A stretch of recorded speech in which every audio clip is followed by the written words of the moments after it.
High, কিছুদিন আগে মা পুজো দিতে গিয়েছিল। আমি তো মায়ের সাথে গিয়েছিলাম। এখানে বসেছিলাম, হঠাৎই চোখ গেল রাস্তার ধারে হয়ে থাকা এই বড় বড় টগর গাছগুলির দিকে।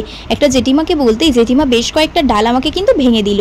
নাও ভাবো, এবার পুজো দিতে এসেও নাকি আমি গাছ থেকে ডাল ভেঙে নিয়ে যাচ্ছি। আমার মা তো দেখে পুরাই অবাক।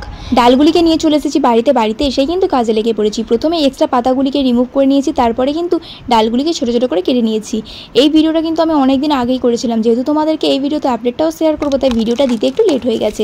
আজ আমি কাটিংগুলিকে কিন্তু 3টি জায়গায় বসাবো, মাটিতে, বালিতে ও জলে। এই ভিডিওটার একটা লং ভিডিও কিন্তু আমি চ্যানেলে অলরেডি আপলোড করে দিয়েছি, চাইলে তোমরা সেখানে গিয়ে সম্পূর্ণ ভিডিওটা দেখতে পারো। কাটিংগুলি নিচের অংশটা একটু অ্যাঙ্গেল করে কেটে নিয়েছি, তারপরে ভালো করে অ্যালোভেরা জেল লাগিয়ে কাটিংগুলিকে লাগিয়ে নিয়েছি। এরপরে বালি ও মাটি জল দিয়ে ভিজিয়ে দিয়েছি। কাটিংয়ের কাটা অংশগুলিতে সামান্য হলুদ গুঁড়ো লাগিয়ে নিয়েছি। এরপরে কোনো ছায়াযুক্ত স্থানে কাটিংগুলিকে রেখে দেবো। কিছুদিন পরেই দেখছি জলে থাকা কাটিংগুলিতে কিন্তু সুন্দরভাবে নতুন কুশি বেরোতে শুরু করে দিয়েছে। জল থেকে কিন্তু দ্রুত সাকসেস পাওয়া যায়। আজকের মতো চলি, বাই।